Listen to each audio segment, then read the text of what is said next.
So number 4 on our list is food. A little bit more passionate. Number 4 on our list is food. I love food.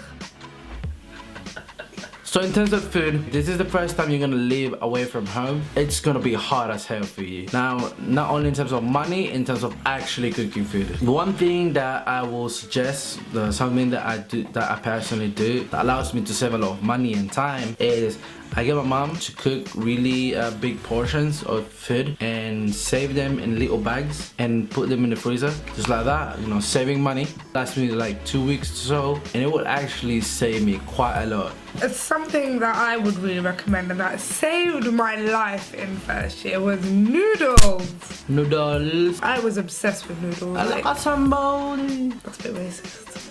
Oh.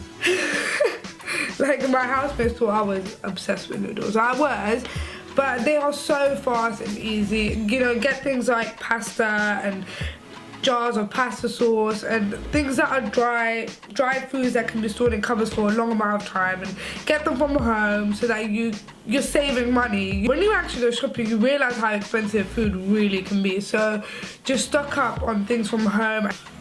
In terms of supermarkets and groceries around your university, try to go to Iceland and get frozen food from there. It's the best thing because obviously it's frozen food and it will last for longer. Not the healthiest option, but it's the most economical. Now, if you're someone that looks after themselves a lot, like in terms of food and stuff, soon enough you'll realize how hard it is and to actually cook every single day and have fresh food every day and to actually maintain a certain diet. Like I, for example, the only food that I cook is carbonara. He's obsessed with it. Even Co-op has 10% off for students that have an NUS card. Yes. So that helps out every now and then to get drinks maybe or something. Your pots and pans and cutlery, university accommodation and off-campus accommodation do not provide you with any of that kind of stuff. I mean, if you live off campus, sometimes they do provide you with a bit of cutlery, but it's best to bring your own. Okay. Do you want something? I don't know if you're on focus. Come closer.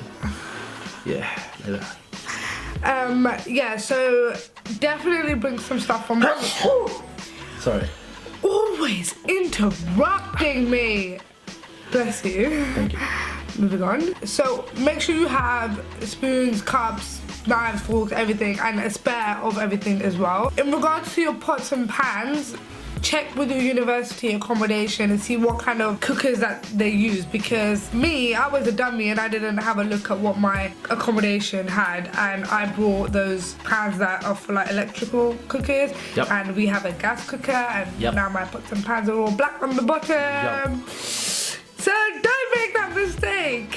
As I said, when you're making the list, anything that you use on your daily basis. So when you're going to cook, what do you use to cook? A wooden spoon, a pot. Oh my god! A pot, a pan, spoons, anything. You need to put down the list. They won't give you anything. They give you the space to do it. They won't give you the things you need to do it. So they'll give you like a microwave. They give you like a toaster. And sometimes a kettle, I think. Yeah, but that's it. That's it. Yeah. So obviously you need other things to make up. Even things like graters or a can opener. Yeah. Like, you know, there are things that can easily be forgotten. Like when you're in the aisles in Asda, look at everything, because you'll find yourself looking at it like, oh my god, how can I forget that? From food, we're jumping onto one of the most essential and kind of like most important point, and that is money. Money as a student is life. Now, if you ever heard of student budget, that means zero. Then that's for a reason, because everything becomes more expensive, harder than it already is. You know? Now, if you're someone like me, I came to university, I never worked before. I'm not lazy, guys, no one would give me a job. Yeah, so I had no money with me when I came to uni, and luckily my parents gave me a bit of money before I came. You know, when you see that amount of money that you're gonna get, when you get that notification from student finance and you see all those digits, you start to think that you can afford everything. And even things like when you're applying for accommodation, you'll be like, yeah, you know what, that's fine, I can afford it. Until you actually sit down and do what I did. I brought everything up and I was like, okay, I need to really think about this. Can I actually afford it? And I found that I couldn't afford to be living in the accommodation that I did. So 2 weeks prior to me, to my freshers week, I was here looking for accommodation because I had nowhere to live. Student finance is good, it's a good help, but it just gives you this notion of sudden like richness, and it kind of like it clouds your mind in terms of like what can you actually spend from that. What most of accommodations do is they charge you the day after your student finance comes through. So one day you wake up to 4 grand in your account, and the next day there's 50 quid, and you need to be careful with the way you spend it. So you see the way accommodation take the money the day after. Retailers such as ASOS or Urban Outfitters do the same thing.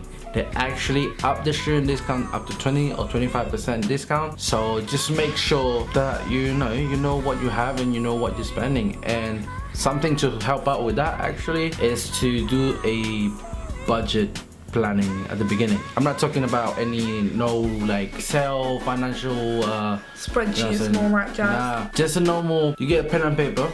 On one side you put all the money you're gonna get from student finance, and on the other side you put all the things that are gonna go out. So in terms of like fixed costs such as bills, phone bills, electricity bills, accommodation, and variables such as what you're expecting to spend on groceries. You add that up, you take away whatever's left, you can use that throughout the 4 months.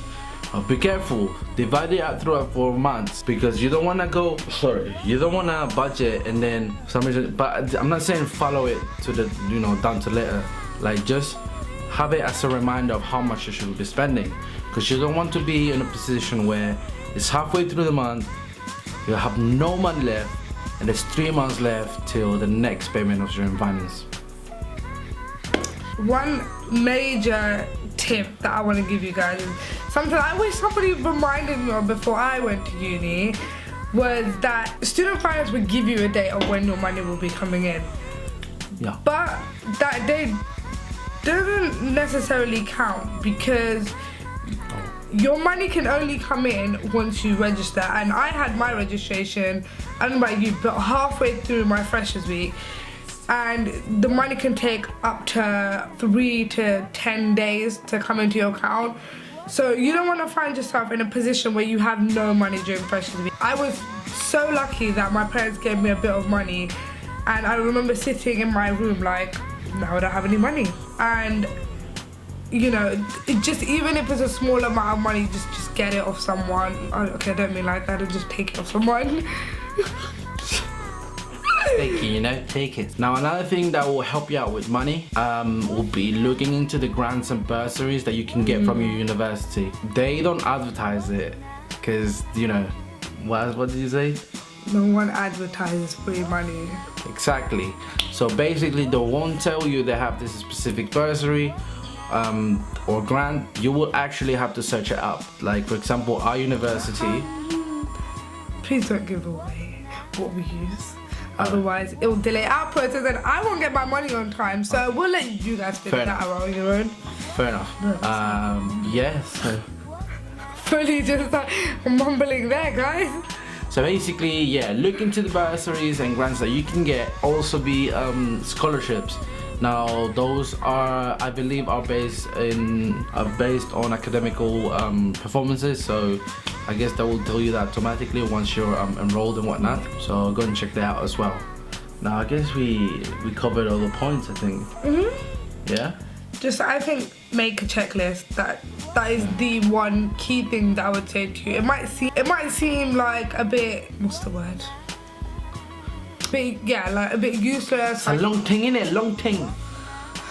Like, you're not going shopping to go buy some groceries or something. But honestly, it is a really stressful period of time, and you do not want to be forgetting things, because you don't want to end up having to pay for things as soon as you get to university, having to spend that money that you've just gotten that you could be spending on other things. So just make a checklist. Definitely make a checklist before you try to move on. I mean, before you go into university. Again, that's all for us. Don't forget to check my other videos. I did some traveling and we did some challenges as well. My hair was sticking up throughout the entire video. Don't forget to like, share and subscribe.